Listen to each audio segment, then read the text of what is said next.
Melvin Gordon had maybe the best running back season in college football history. I want to talk about why he doesn't get credit for that on today's Locked On Badgers. Let's go. You are Locked On Badgers, your daily podcast on the Wisconsin Badgers. Part of the Locked On Podcast Network, your team every day. What is going on, everybody? Welcome to Locked On Badgers. I am your host, Ryan Herrings, your team every single day. Really do appreciate everybody tuning in, allowing me to steal even a little bit of your time. It's humbling and it's incredible. Y'all are awesome. I want to talk about something that's been rattling in my brain for like 7 years. I mean, honestly, on and off. Sometimes in just drives to work, I will talk about this out loud to nobody because it bothers me. It's one of the hills I die on, right? And as sports fans, we all have hills that we die on, right? Things that we're convinced and we will be convinced of until the end of time, right? I've talked about I'm a Braves, Niners, Suns, Badgers fan, right? And in every situation, I have a hill to die on, right? Robert Ory hip checking Steve Nash cost the Suns a title. I will die on that hill. The infield fly rule for the Atlanta Braves, I will die on that hill. Google it if you don't know what I'm talking about. Melvin Gordon not getting the credit he deserves, being robbed in the Heisman, having maybe the best running back season ever, and nobody giving him friggin' credit for it, is a hill I will die on for the rest of my life. What he did was so incredible in 2014, so amazing, so ridiculous. And if you look and you Google best running back seasons ever, if you Google any type of robbed Heismans, et cetera, Melvin Gordon does not get anywhere near the credit he deserves for turning in maybe the finest season a running back has ever turned in. Yes, I know Barry Sanders existed, and Bo Jackson, and Herschel Walker, and LaDainian Tomlinson, and Mark Ingram, and et cetera. I get it. People outside of Wisconsin it's like his season never happened. It blows me away how little credit he gets for the year he turned in, and it always drives me nuts. I will always say he got robbed of a Heisman. I will always say the fact that he did it at Wisconsin and not at an Ohio State, not at an Alabama, not at a Georgia is why it doesn't go down with the respect it deserves, right? And I know there's people out there that say, who cares? What does it matter? And maybe to some people it doesn't. And I'm not even saying it's the biggest deal in the world, but part of why we're sports fans, part of why we love this game and talking about it is these bar conversations, right? We talk about who got robbed, who doesn't get enough credit, who's overrated, what season was incredible, what player was the most underranked all time, et cetera, et cetera. And one of my biggest things that I will always go back to is how blind the media was to what Melvin Gordon did. I say media, I say the national media, obviously not those in Madison, because we got to see it. Not that I'm a part of that media necessarily, but they got to see it with their eyes. They saw what happened. But for him to not get the historical credit he deserves, it will always drive me nuts because I'm a Badger fan first and foremost, but I'm also a fan of college football. I'm a fan of the history of it, the incredible performances, the legendary moments, these seasons that are iconoclastic in the history of college football and the fabric of it. And Melvin Gordon should be right up there with Barry Sanders and his incredible year in '88. Those are the two. That's it. Those are the two greatest running back seasons of all time. But I was looking up the other day, I saw a list from Sports Illustrated, the greatest running back season or the greatest individual seasons of all time in college football history. And it just drove me nuts because there's 5 running backs on that list and none of them are Melvin Gordon. It's absolutely ludicrous. By the way, if you're wondering how I got on this tangent, it's the Super Bowl wrapped up, a week and a half ago. And Melvin Gordon got a Super Bowl ring. He was a member of the Chiefs for a bit, and it was incredible, awesome. I'm super excited for it. And I started that kind of reignited the Melvin Gordon thoughts in my head about how underrated his 2014 season was, the accomplishments he had, and in the historical context, again, how he doesn't get credit for what he did. So that's how I got on this tangent. And then I was like, I got to talk about it because we've done a lot of guard talk. We're going to do a lot more. We've done a lot of spring football talk. We're going to do a lot more. But sometimes you just want to talk about the larger than life figures in your program history and the things that drive you nuts as a Badger fan that's unique to us. And one of them to me is, again, the highway robbery from both a Heisman standpoint and a historical context standpoint of Melvin Gordon, right? Because what he did in 2014 is legendary. And it gets lost because he was a Wisconsin back and he was in that midst of, you had White and Ball and all these players, Jonathan Taylor. He got lost in that. But what he did was so special and so uniquely incredible that I don't even know if Badger fans always fully grasp what he accomplished in 2014. By the way, accomplishing it with Joel Stave and Tanner McAvoy as his quarterbacks. I mean, think about this. Stave had 9 touchdown passes and 10 interceptions that year. Every defense was geared to stop Melvin Gordon. And what did he do? 2,700 yards from scrimmage, 7.6 per touch, 32 total touchdowns. Listen, he is the second most rushing yards in the history of college football in a single season. Only Barry Sanders in that legendary Barry Sanders year had more. And by the way, when you add in receiving yards, Melvin Gordon had more yards from scrimmage than Barry. You can actually make the argument statistically, it's the greatest running back season in the history of college football. In the history of college football. And if you want to put Barry above him, that's fine. That is a valid argument. Barry had more rushing yards, more total touchdowns. Melvin Gordon had a tick more total yards. He had 7.6 per touch. Barry averaged 7.5 per touch. So you could actually make the argument Melvin's right there. And that's how the argument should be. But if you Google greatest running back seasons in college football history, greatest individual seasons, Barry is like locked in at here. And maybe Gordon gets a mention somewhere. And it drives me nuts. I told you about the Sports Illustrated list that got me kicked on this. And there's 4 running backs in that list ahead of, so there's Barry, right? And then they have Marcus Allen on that list. A year he had 2,400 yards, averaged 5.6 yards per carry. Melvin averaged 7.5 yards per carry. Melvin gained more yards than Marcus Allen that year on almost 100 less carries. Marcus Allen did not have a better year. Like, what are we doing here? That list also had Ricky Williams, who averaged 5.9 yards per carry. Herschel Walker, who had 1,800 yards, was on that list. Melvin had 700 more yards than Herschel. Herschel didn't have a better year because he played in the SEC. And if you go down this list, you continue to see all of these lists, and Melvin Gordon is nowhere near where he should be for the season he turned in. And it just drives me nuts. Again, it's not a big deal in the big picture, but as a Wisconsin fan, witnessing what he did and then seeing people never give him the historical credit because it's Wisconsin, because it's the Big Ten, because Wisconsin always has great running backs. That's a ridiculous argument to not give someone the credit they deserve, right? Yeah, it'll always drive me nuts. And again, if you want to talk about the greatest running back seasons of all time, if you Google that, if you look that up, if you are a fan of college football, you'll know everybody will immediately go to that Barry Sanders season, right? That great Oklahoma State season, ran for total yards from scrimmage 2,700 yards, had 37 total touchdowns. Incredible. Barry's a one of one. He's a golden unicorn. There's nobody like him. There's nobody that's ever been like him. But Melvin had more yards from scrimmage that year. Like, just to go back to it, you can argue that he is the second greatest running back season of all time, and nobody outside of Madison gives him credit for that, right? It's always like, mediocre NFL career. Yeah, he's still in the NFL. That's a long shelf life for a running back. Got to the second contract, just got a Super Bowl ring. He's done great.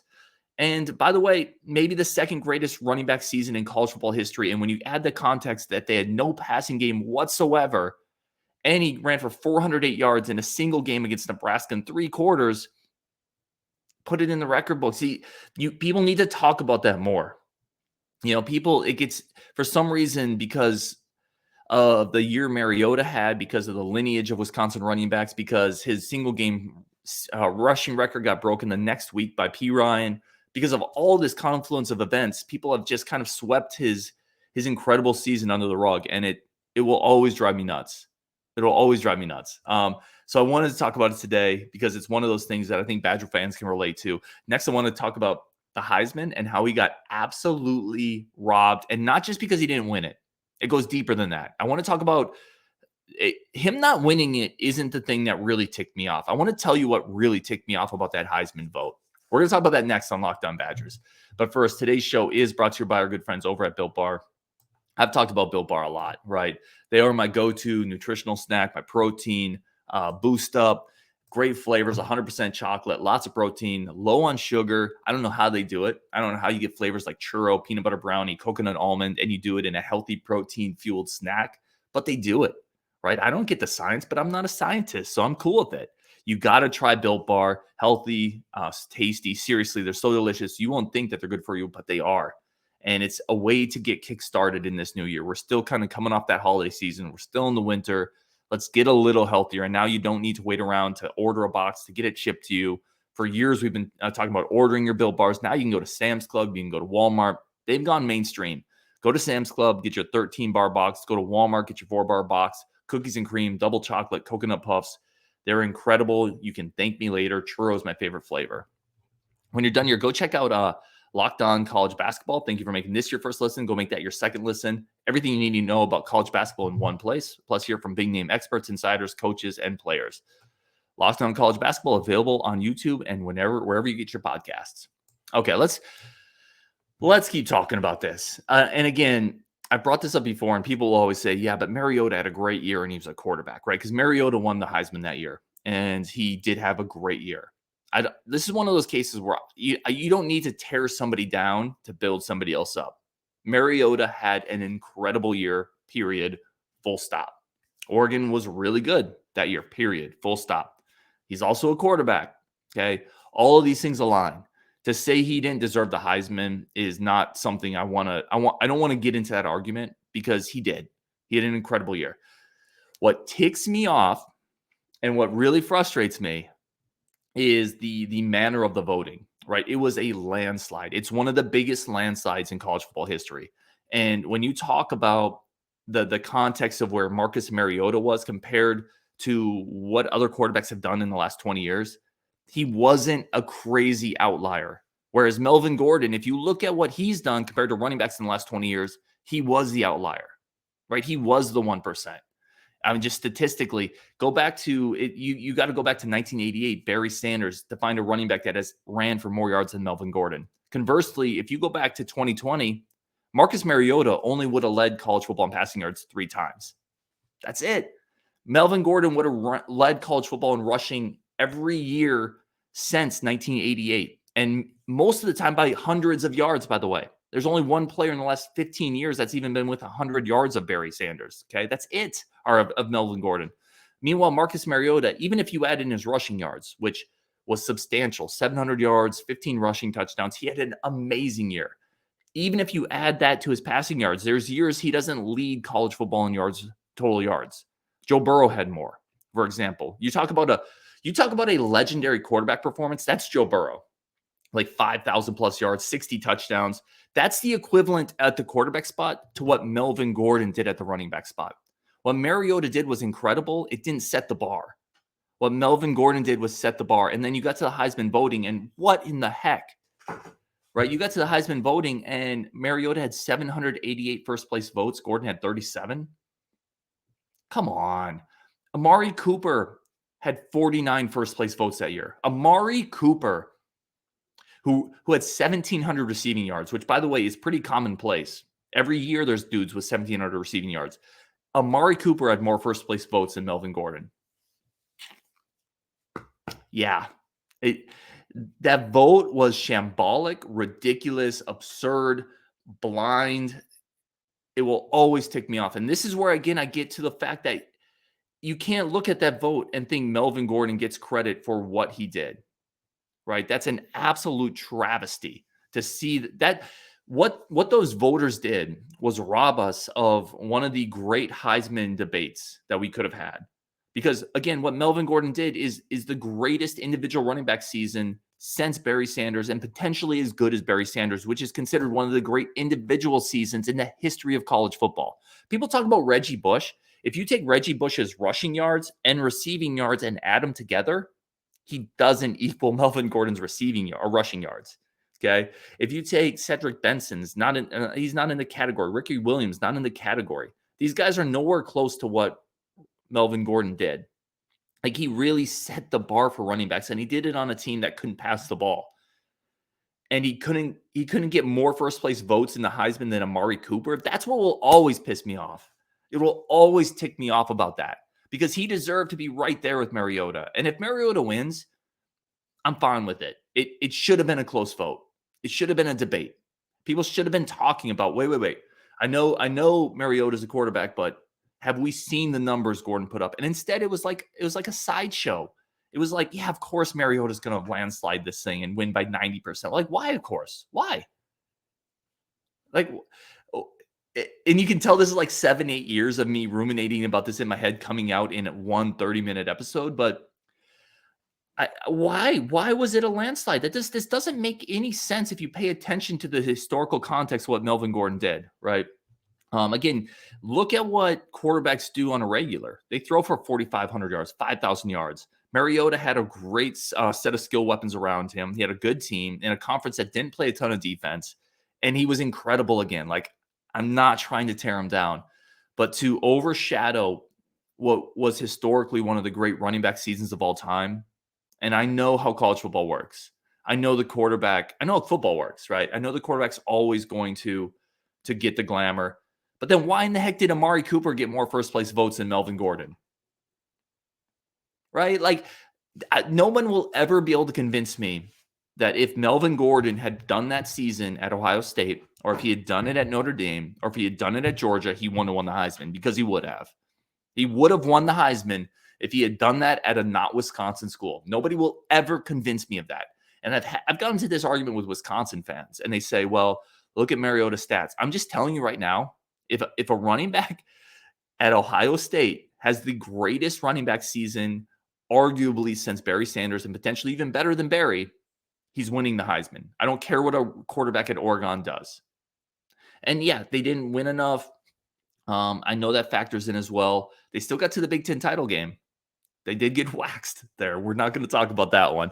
But it will always frustrate me looking at this vote, looking back at ranks of greatest running backs of all time, greatest seasons of all time. Listen, I told you, like, I looked at Sports Illustrated. I looked at another list of the greatest running back seasons of all time. They had Marcus Allen's 1981 season ahead of Melvin Gordon. Marcus Allen averaged 5.9 yards per carry. He's not in the stratosphere of what Melvin Gordon did. Gordon averaged 7.5 per carry across 330 carries. I mean, think about that. It's absolutely absurd, right? What he did should boggle your mind. And instead, Heisman voters looked at it and said, yeah, Amari Cooper. I like him more in his 1,700 receiving yards. Like, get out of here. You should lose your Heisman vote if you put Amari Cooper ahead of Melvin Gordon. You should lose your Heisman vote if you had Melvin Gordon third or fourth place on your Heisman list. If you didn't even have the internal conversation of Marriotta or Gordon, you should lose your Heisman vote. That was absolutely absurd. It will always tick me off. Like I said, that's one of the hills I die on as a Badger fan. And I felt like this was a good time to talk about it with Gordon just getting his Super Bowl ring. It's not something I've talked about. And I felt we could use a break from the guard talk, the spring football talk, of which much more is coming. But give me your thoughts. Let me know. Maybe it's something that only bothers me, but it's something, as I've said, I've had this conversation to myself many times, mowing the lawn, driving to work, waiting in line at the grocery store, where I just, Melvin Gordon got robbed. Oh, yes, here's $5 for my Pepsis. But yes, Melvin Gordon got robbed, absolutely robbed. I will die on that hill. All right, let's keep going here. I got a bunch of comments coming up that I want to talk about, including where's the pass rush coming from, some more record predictions from y'all. I want to get into all of that, plus a really interesting comparison on Connor Essegian to an NBA player. I like it. I want to talk about that next on Locked On Badgers. But first, today's show is brought to you by our friends over at LinkedIn, longtime friends of the show, because there's really nobody better at doing what they do than LinkedIn. As a small business owner, hiring manager, you know that all the success in 2023 depends on the team members you surround yourself with. It's no different than football. You got to have the right team around you to succeed. That's why you have to check out LinkedIn Jobs. With LinkedIn Jobs, you can hire qualified candidates more efficiently, matching roles to the appropriate skill sets. No more useless bodies coming into that role. When I was in the Navy on a submarine, when you first get to the submarine, they call you a nub, a non-useful body. I was a nub for 7 months, right? You don't want any nubs in your business, on your team. You want people who can come in and do the work. LinkedIn Jobs makes it easy to screen and rate applicants based on your job qualifications, all on one platform. It's why small businesses continue to rank LinkedIn Jobs #1 in delivering quality hires versus leading competitors. LinkedIn Jobs helps you find the qualified candidates you want to talk to faster. Post your job for free at linkedin.com/lockedoncollege. That's linkedin.com/lockedoncollege. Post your job for free. Terms and conditions do apply. All right, let's keep going with this show. Got a lot of great comments I want to get to. And again, I always want to say thank you for leaving a comment on the show, for supporting the show. It's pretty amazing. And I really like this community we're building. I'm very appreciative of everybody, whether it's just a listen, a like, a subscribe, a comment, however you contribute to this. Thank you. Honestly, it really means a lot. Okay, let's go here. I got Big Apple Bucky. He says, I will be skeptical about the defense until I see it being effective into October. Also, not sure the offense will be well organized in time for the Wazoo game. Thank you, Big Apple, for this comment. I agree on both those points. I think the defense is something, it's the bigger question mark for this team going into this year, which is so weird as a Badger fan, right? It's so odd, but it is. I think it's potentially the bigger question. And this is your second point is something I've raised to Justin.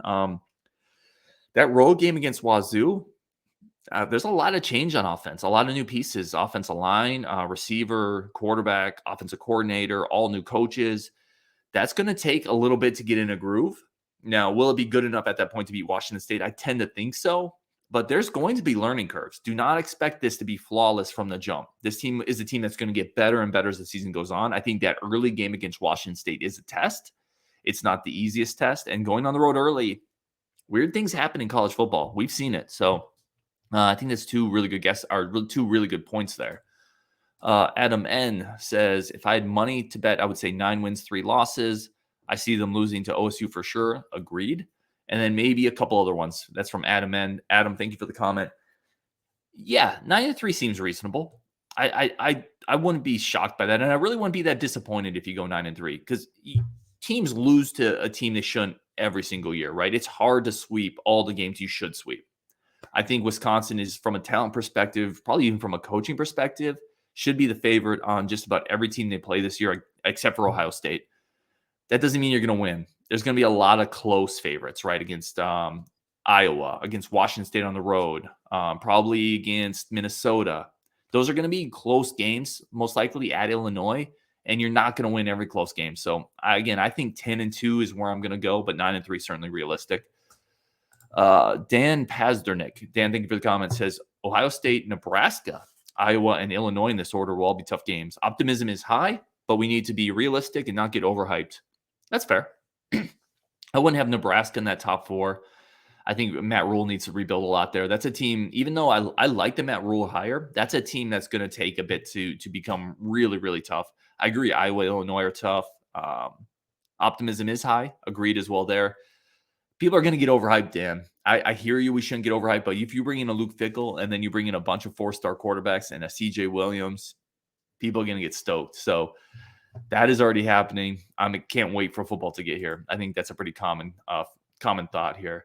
Tren says, you keep asking who's going to make up for the sacks we lost on defense last year, but if our offense is anything like we think it will be, opponents will be passing more, which leads to more.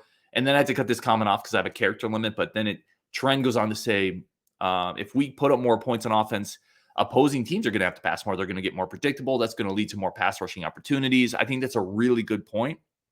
I think teams are going to potentially get in more shootouts with us. They're going to have to score more, and that might make them more predictable. It might make it a little easier for us to get pressure on the quarterback. Of course, it also might make it a little easier for them to put up more points, right? If we start getting into some track meets and some shootouts here. So it's going to be interesting. I'm still a little concerned about the pass rush. I don't know if we have a great pass rusher on this team right now. I think we have to wait for the games to see that. But that's a good point from Trent. I appreciate it. Monty, thank you as always for the comments and the support. Says he was a D before his injury. Post-game shot selection is atrocious.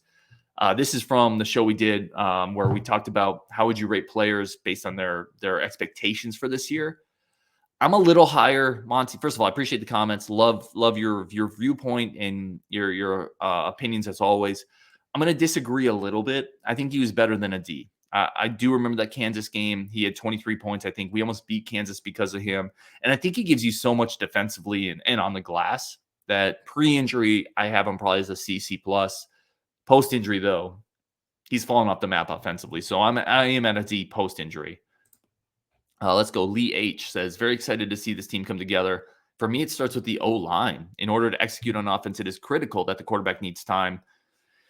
Yeah, the O-line is going to be fascinating this year because you got a bunch of new coaches, right? I expect to see a couple offensive linemen shift around. I don't think outside of probably Renfro, Nelson, and Bordolini, I think those other two spots are up in the air, and I think there's a lot of depth I can't wait to see it. I expect, listen, just internal growth is going to make some of these players better. Nelson's back again. Trey Wettig, Riley Mahlman are going to have another year under their belt. So players just naturally get better with reps. And then I love the addition of Renfro. Huber's great from a depth perspective. I'm excited to see what they are. But to your point, Lee, it is a question mark. Thank you for the comment. The Commandant Klink. I don't know how much better Chucky gets next year if he is still playing point guard. Just doesn't have the jets I would like to see for a player at that position. I love this comment because if y'all remember, if you were listening at the beginning of the season, I talked a little bit about how I'm worried about Chucky getting his shots because he's not a real athletic point guard, right? And teams are going to be more focused on him. And to Commandant's point, I don't know how much more growth you can squeeze out of that, right? Is much like when Brad Davidson came on the roster. Like when he came into college, there wasn't a lot more growth for Brad Davidson. He was a really good player, and he just kind of maintained being a really good player. I think that's kind of Chucky Hepburn's career path, being a really good player that kind of stays just a really good player. I think he needs scoring around him to be more successful. He's not at least unless something changes, he's not the lead guy on a really good team. So, yeah, I don't know how much better he gets next year either, but I think he's a good enough point guard if you have more talent around him. I would also like to see maybe a more dynamic guard, and Chucky can play off guard a little bit, but we'll see what happens in the offseason. And then Alien Space says, do you see some JJ Redick in Connor's game? That's a comparison Justin made, and there is some Redick. Now, Redick turned himself into a really good defensive player. I don't know what to see where Connor's game goes from here. But yeah, from a shooting standpoint, from a spacing, from an intelligence standpoint, moving off the ball, coming off screens, that's all stuff Redick does a lot of. So yeah, I think it's an interesting comp. Now, Connor's got a long ways to go to get there, right? Redick turned himself into a long time, really valuable NBA level player. Will Connor get there? It'll probably depend on his defense and his ability to add some layers to his game. But yeah, as a freshman, I can definitely see that comp. I think that's all I got for the show today. 27 minutes. I love it. Thank you, everybody, for tuning in. Again, I will always die on the hill that Melvin Gordon got robbed in that Heisman. And not because he didn't win it, because he was never considered, right? He was never given. It's like nobody actually looked at what he did. And it will always tick me off. Always. Anyway, on Wisconsin. Appreciate all y'all. Let's go. We'll talk again tomorrow.